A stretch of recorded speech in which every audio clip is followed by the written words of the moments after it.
So, ating alamin ang isang bagay kung bakit nga ba ginagamit pa rin natin ang dry pack method.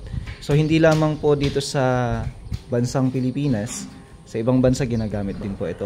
Pero alam ko na marami din nagiging against sa ganitong method. Pero bakit nga ba natin siya ginagamit? At sa ngayon, mga kamasta, pag-uusapan natin ang isang bagay na to. So, itong building na to, mga kamasta, nadatnan natin na nabuo na itong bahay. Ang gagawin na lang natin ay sa finishing part kung saan ceiling installation, painting works para sa ceiling and wall, tapos yung varnish natin, and then ngayon ay magta-tiles na ho tayo. So tinatanong to ng karamihan ng mga followers natin at saka mga bagong followers natin.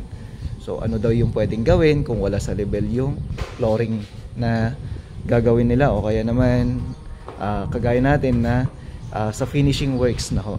So kung napapanood nyo to, lagi na natin siya pinag-uusapan, pero marami pa rin nagtatanong. So ngayon sasagutin natin ang isang bagay, bakit kailangan natin mag dry pack.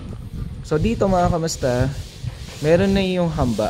So hindi ka po pwedeng mag tiles na wala pang hamba, hindi ka rin pwedeng mag tiles na wala kang basehan para dun sa level ng flooring natin. So ibig sabihin, meron na tayong magiging basehan bakit nga ba ginagawa natin ang dry pack method na pamamaraan ng pagtatiles natin. So dito, mga kamasta, tingnan natin kung gaano siya kataas. Ito masakit man naisipin, pero kailangan nating gawin ito, mga kamasta, no? So yung taas na tinatawag ko ay kung gaano kakapal. Halos nasa 3 1/4 inch or inches, mga kamasta, no? So ibig sabihin, napakataas po nun. Usually kasi ang na-encounter natin ay nasa 2 inches lang. Pero bakit hindi natin ginawang 2 inches o kaya na mas mababa para hindi magasta sa buhangin, hindi magasta sa semento? So ito yung kadahilanan niya. So kanina nasabi ko na sa inyo, mga kamasta, na meron na siyang hamba. Ibig sabihin meron na rin po siyang pintuan. So usually, mga kamasta, ito magiging option para sa inyo at saka sa mga kliyente natin kung ano yung pinaka the best. So dito meron na kasi yung mga doors na to. Ang option natin dito para maging mababa o kaya hindi gaano makapal yan, mga kamasta, ay pwede nating dugtungan yung mga pintuan na yan. So ibig sabihin, yung pinagbasehan kasi natin, mga kamasta, ay napakataas nung level ng kanyang pagkakakating. So ito wala kasi sa standard. Sukatin natin gamit yung metro natin. So ito may sukat siya na 100 something lang siya. So ngayon sukatin lang natin. Nahihirapan lang magsukat eh. Ayan, at mag-isa ko lang. Ayan, 196 cm. So kung iisipin natin maigi, wala sa standard, wala sa saktong sukat na standard natin. Kasi ang standard na sukat ng ating mga doors, mga kamasta, ay 210 cm.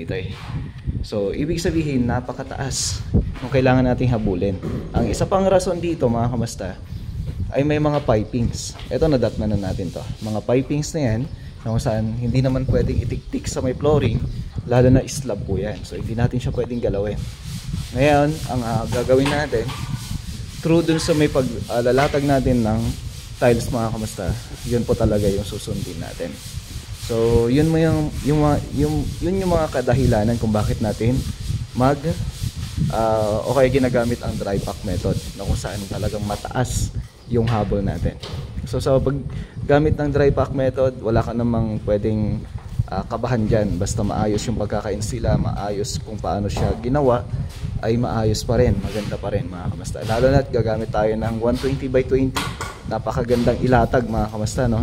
Hindi siya malalaking tiles, kung saan prone sa mga kapak, mga kamasta. Lalo na kapag yung ginagamit natin ay talagang malalaki, lalo na kung wala sa level naman yung flooring. So yan yung mga kailangan natin ding intindihin, mga kamasta, no? So ano nga ba yung sinasabi ko kanina na pwede naman nating dugtungan yung mga pintuan? Oo, pwede pong dugtungan yung mga pintuan natin, pero sabi ko nga sa inyo, may mga kadahilanan din kung bakit mas gugustuhin na lang nila na mag-base na lang tayo sa tiles, mga kamasta, o kaya doon na lang tayo babawi. Kasi nga, kung titingnan natin yung buong pintuan na yan, kung dudugtungan mo yan, mga kamasta, tingnan nyo, may mga designs. So ibig sabihin, kung dinugtungan mo yan, mas makapal na yung design niya sa baba compared dun sa taas. So yun yung mga kadahilanan din. Kaya minsan, hindi rin nagiging applicable, di ba? So depende yan kung plain, pwede mong dugtungan, and then pa-repaint natin ulit, then ayusin na lang. So yun yung mga paraan na pwede pa naman natin gawin. Pero sabi ko nga, meron naman na yung yung mga pipe na yan. So gawin natin, dry pack na lang natin. Sabi ko nga, kahit na medyo mas makapal na mga kamusta, yung kanyang mortar ay ayos lang din naman po yan. So gawin na lang natin, install natin na maayos, at saka i-level natin na maayos para maganda rin yung kalalabasan ng ginagawa natin. Okay?